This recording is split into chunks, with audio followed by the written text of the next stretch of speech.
Corrono sopra i bidoni, si muovono dentro i cassonetti, si arrampicano sui muri. Le immagini girate non hanno bisogno di molte spiegazioni.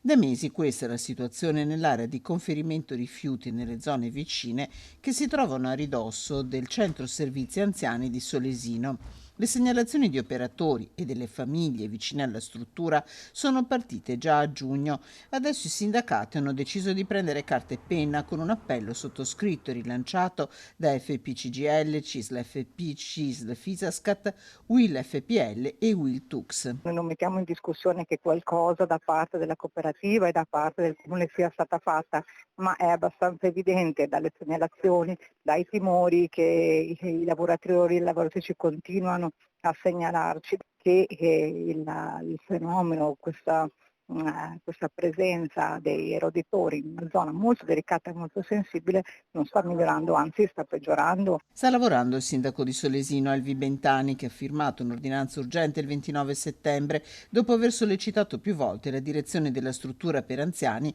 gestita dalla cooperativa sociale Codes. Noi ci siamo mossi innanzitutto inviando comunicazione agli enti preposti alla derazzizzazione e comunque all'igiene degli ambienti. Non avendo ricevuto nei tempi urgenti delle risposte concrete, abbiamo agito noi come ente.